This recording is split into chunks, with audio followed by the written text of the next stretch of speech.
Hello and welcome to this short video where I'm going to be running through how easy it is to keep on top of your personal and business transactions using Quickbooks Self Employed bank feeds. Now, this software is available on any internet enabled device, but for the purpose of this demo I'm going to be using my iPhone. So I'll start by navigating to my Self Employed app. One of the first great features of connecting your bank to the software is it'll actually surface a live up-to-date balance of your accounts there that you can refresh at any time. You can simply manage your accounts in here, so you can see I've got a few that I'm not using anymore. If I didn't want them to show, I can simply hide them and they'll be removed the next time I refresh the data from there. And if I wanted to add a new account, it's very easy to do so as well. I simply click the plus icon in the top right hand corner. It will surface the most popular UK banks, but don't worry if yours isn't listed there. You can simply type the name or the URL to connect in from that.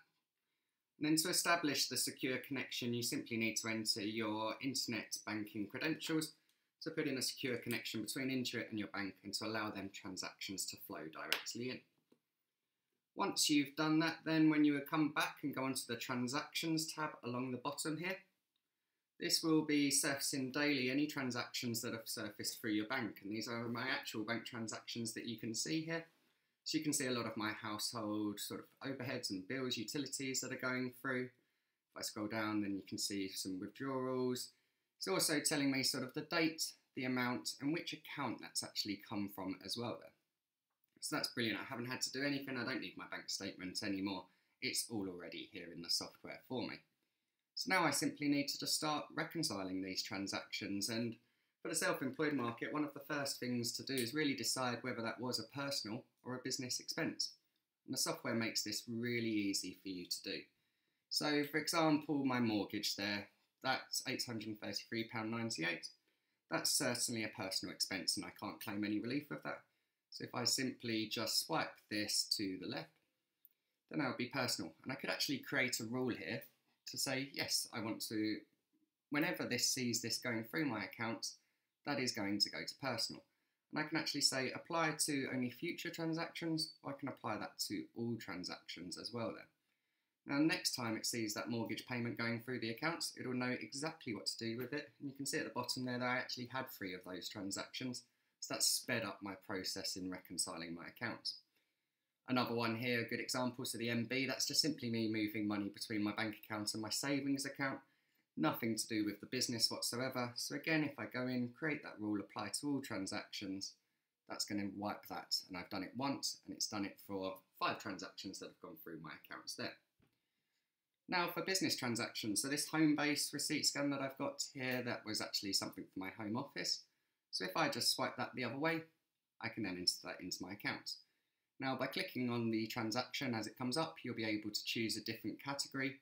This one actually was a home office expense, so I simply click that there, and that's done in my accounts for my accountants to review and to make sure that I get the tax relief on.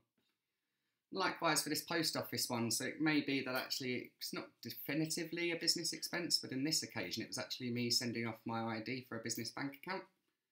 I might want to make a note of that so my accountant knows exactly what the expense was for, so I could simply come in and add a note, and I might say, sending ID for business bank account. Now that done, I can save that, and that's gone straight in. And then I just simply swipe that in office supplies and equipment, which I'm happy with there, and that's gone into the account.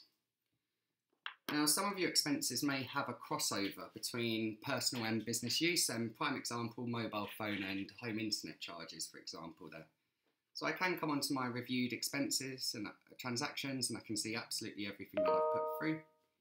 I can even search here, so for my example I actually use Vodafone. And I have created a rule on here already, but I will show you how to do this. So for this transaction I put it through as business, that's actually incorrect, so if I look to edit that there, I can easily split the amount that's going through. And that's automated it as a 50-50. I actually use my phone and internet a lot more for business than I do for personal use, so around, I'd say about 75% there. So if I change that amount, and then I can click to mark similar transactions in the same way, it's confirming that I always want to mark Vodafone as 25% for personal use and 75% for business use. Once I confirm that, now it knows next time to automatically make those allocations for me. I don't need to do anything, and if the amount changes, it doesn't matter, the percentage will always stay true. So I simply save that amendment, and that's that rule now created with a split for my Vodafone, my home and office expenses. So that's how easy it is to keep on top of your banking, marking your personal and your business expenses to make sure that you're maximising your tax relief there. I've been QuickBooks Carl, this has been QuickBooks Self Employed. Thank you for watching.